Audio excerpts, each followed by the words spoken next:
The call came on a Wednesday, so typical that I still had the scent of coffee on my breath and post-it notes attached to my sleeve. Just as I settled into my desk chair after the morning chaos, my phone lit up with an unfamiliar number. No caller ID. No reason to pick up, yet I did. Hello? Is this Nora Delaney? I faltered for a moment. Yes, this is Charles from Liberty National Bank. We're calling about your mortgage balance of $523,000. We've sent several notices, but I don't have a mortgage, I interjected, my tone sharper than intended. You must have the wrong person. There was a pause. Ma'am, the file shows your name, date of birth, and social security number. You are listed as the primary borrower. The loan originated 3 years ago. 3 years. My mind stalled. That was when my younger sister Malene began discussing buying a house. She called it her fresh start, saying she wanted a place big enough for a family. I recalled her waving Pinterest images at the dinner table, joking about credit scores. Mom said, "We'll sort it out. Family always finds a way." But not like this. I ended the call politely and sat in silence for a full minute. The hum of my laptop fan filled the void. My palms felt clammy, my mouth parched. I convinced myself it had to be a mistake, a mix-up, perhaps someone with the same name in the same state. But deep down, I didn't believe it. I rummaged through the drawer by my bed, sifting past old pay stubs and birthday cards. I found the last letter from Liberty, a generic flyer I had disregarded months before. Now it felt like an ominous warning I had overlooked. Sitting on my apartment floor, surrounded by envelopes and loose papers, I stared at my life in disarray. I had no property, no car loan, no joint accounts. My finances were straightforward by choice. Yet somehow, someone had implicated me in $500,000 of debt. And not just anyone. Only one group had access to my full legal name, social, security number, and signature from years of assisting them with FAFSA forms, medical paperwork, and bank applications. My family. The thought solidified before I could suppress it. I didn't want to accept it. But some betrayals don't crash through the door. They quietly turn the lock behind you. I couldn't sleep that night. I lay in bed, staring at the ceiling, repeating the same thought. If they had asked, would I have said yes? I didn't think so, but that wasn't the crux of the matter. They never gave me the opportunity. By morning, I had stopped pretending this was a mistake. The pieces fit too perfectly. The timing, the wording, the silence.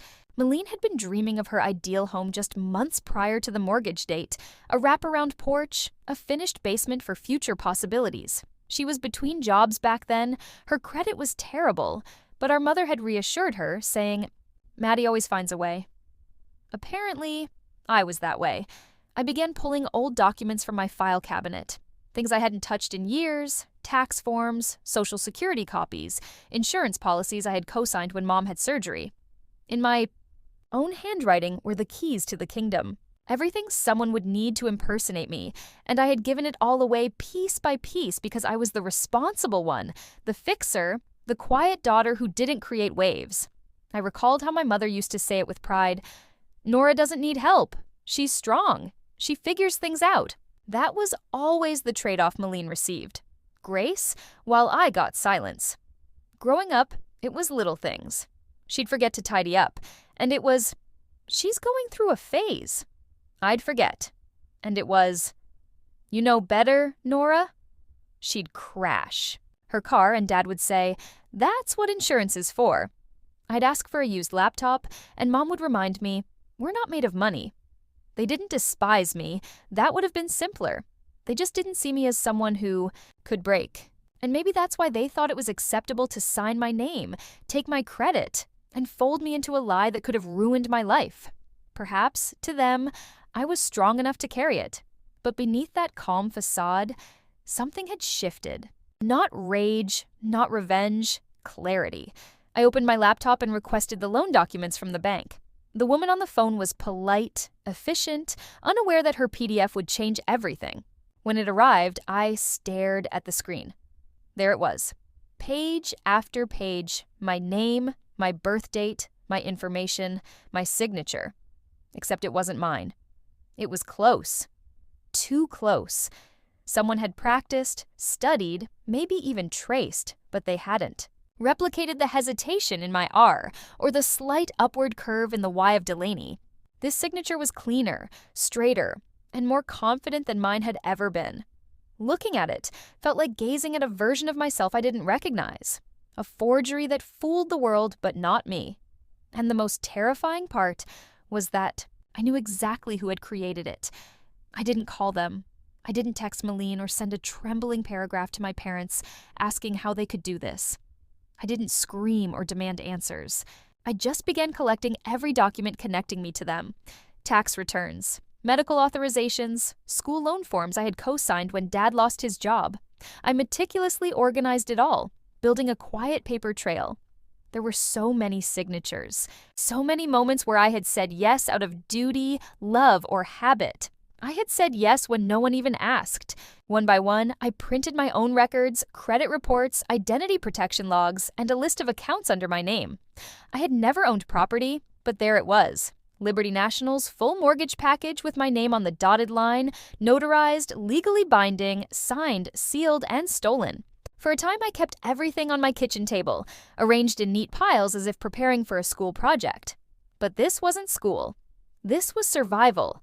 A friend from work, Sloane, noticed something was amiss. She caught me staring too long, at nothing during lunch, and pulled me aside. "You look like you're holding your breath," she said. I told her everything. I don't know why, maybe because she was one of the few who ever asked how I was, and genuinely cared. She didn't try to comfort me. She just pulled out her phone and said, "Now, call this guy." But all I felt was the truth and doesn't flinch at family messes. They had seen me as reliable. That's how I met Mr. Whitaker. And so quiet. He was older, that they thought ex-military, no, with a voice that didn't waste words. They relied on when everything else failed. Sat across from him at a small cafe 3 blocks from my apartment. Arrived quickly. No receptionist, no elevator lobby, just the one with the white legal pad and a black coffee. Clutching a folder in my stack without a word. Might burn through the leather. When he was done, he closed the folder to them and all week. Me in the eye. Not since I received the documents. You understand what this is, right? Sat in Mr. Whitaker's office and realized this wasn't just messy, fraud and identity theft. He added at minimum. I knocked. Hearing those words out loud tightened something in my chest. My mother beamed. I nodded. "Nora, sweetheart, I don't want to ruin them. I was just about to pull the roast out of the oven. This undone." As if nothing had happened. "You're not ruining anyone." I stepped inside. He said. The house smelled like lemon cleaner and onions. Yours. Just as it always had. Over the next hour, he guided me through the steps, on the couch, file a police report, phone, notify the bank in writing, submit evidence, legally dispute the mortgage, sat in his recliner, and press charges if watching necessary. A football game as if it's going to be long. Shifted. He warned. No one looked at me for too long. Burn any bridge that's left. I sat quietly through dinner. I contemplated that word. Pot roast, burn, mashed potatoes, as if the bridge was still intact. Too much garlic. As if I hadn't been walking alone for years. Made small talk. Upon returning home, complained about her HOA. I opened an old and Dad grunted birthday card from a box I hadn't touched since moving in. After the dishes were cleared, it was from my mom. Hey, I recognized her loopy handwriting before reading it. 3 pairs of eyes turned toward me. Happy 28th to our steady one. No tension. We don't just say it enough, one of Nora's but you've always been our rock. Probably about our insurance or tires. We're so lucky to have you. Does anyone know anything? Our backup plan. About a mortgage with my name on it? I understand silence. The kind that makes the air heavy. Malene's shoulders tensed. My mother's smile froze mid-expression. My father cleared his throat. I didn't move, didn't blink. I just waited. Finally, Mom spoke, her voice soft as if we were discussing a late bill. "Oh, honey, that's just paperwork. Maddie needed help qualifying. It's not like you're paying anything. It's family," Malene added, eyes still glued to the table. "You have good credit." "I don't. It's not fair if you won't help." Not fair, like I was selfish for asking, like it was normal. I looked at them. The woman who raised me, the sister I used to protect from nightmares, the father who once told me I was his calm in the storm. They didn't see what they'd done as wrong. They viewed it as expected. I nodded once. Slow. Neutral. "Thanks for explaining," I said quietly. Malene relaxed, already back on her phone.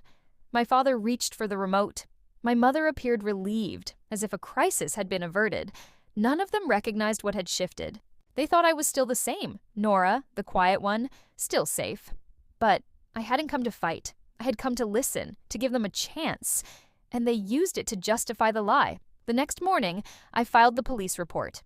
The officer at the U station had the look of someone who'd seen too many family cases. Tired, polite, careful.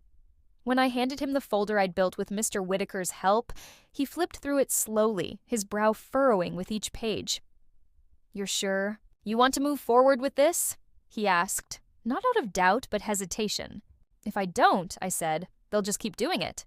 He nodded, stamped the papers. It was official. That afternoon, I mailed a certified letter to Liberty National. Inside was the police report, a formal dispute notice, and copies of my ID. I watched the clerk at the post office slide it into the outgoing tray as if it were just another envelope. But to me, it was a severance, a quiet, final line drawn in ink. I didn't warn them. No angry phone call, no confrontation, just silence. 3 days passed, then 5, then a full week. No calls, no messages, just the dull ache of waiting for something to break. It finally did. Friday night, just after sunset, there was a knock on my door. I peeked through the peephole and saw my mother standing outside, wrapped in her best coat, face tight with something between fury and fear. I opened the door but didn't step back. She didn't wait for an invitation. "How could you?" she hissed. "How dare you go to the police?" Her voice was sharp, but beneath it, I detected the panic. Not about me, but about what it meant for her. I remained silent.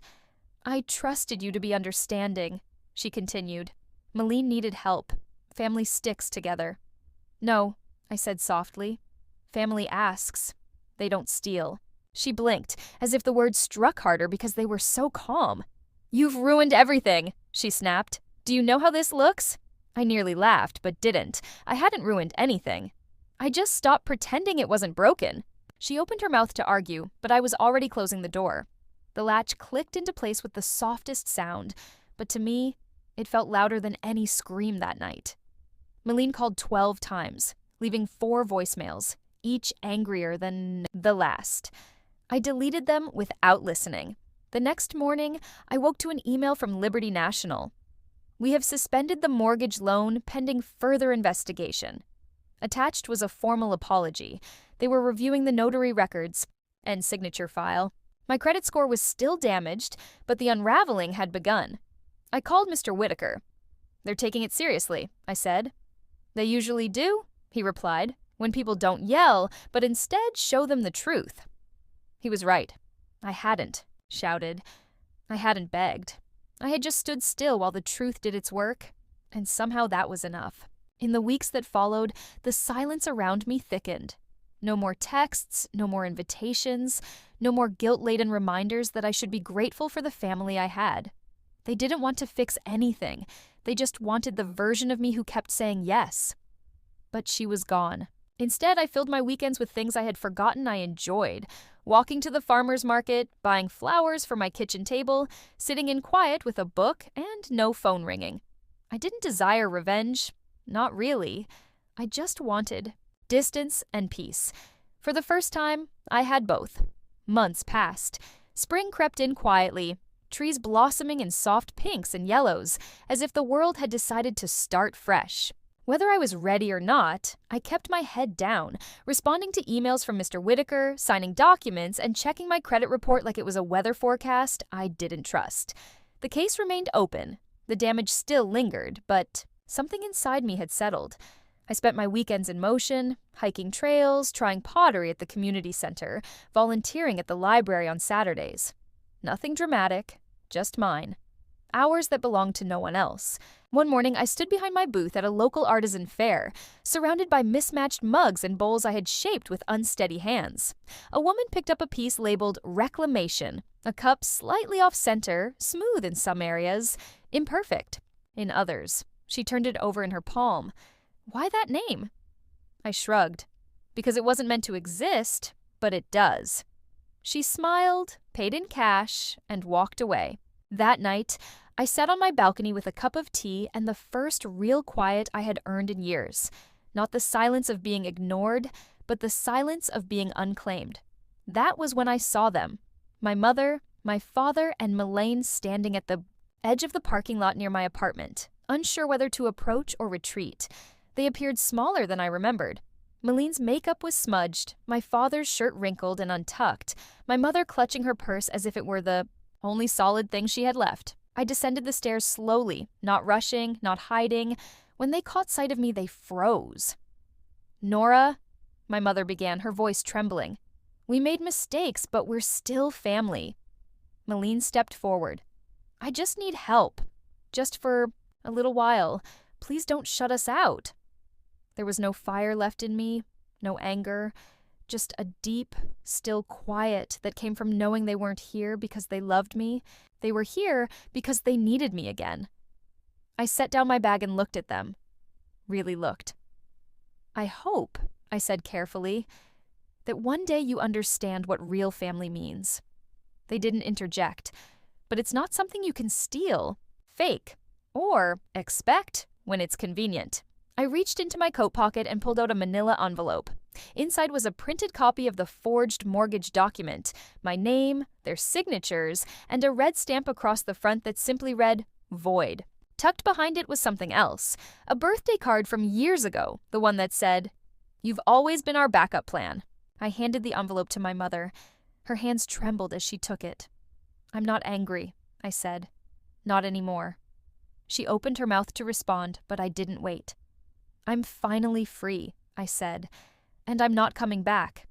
I turned and walked away. The sound of my footsteps on the stairs felt heavier than any argument I could have had. I didn't look back. When I reached the top landing, I paused. The wind lifted the edge of my coat.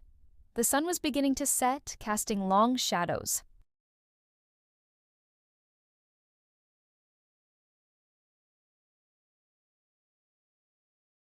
Across the parking lot, I whispered, not to them, but to myself. Sometimes walking away is the loudest thing you'll ever say. And I meant it. They had used my name as if it were theirs, but I walked away. No screaming, no warning, just silence they couldn't ignore. If you've ever felt like the backup plan, you'll understand why I never looked back. Subscribe if you're done being quiet. Some truths aren't told to be forgiven, just remembered.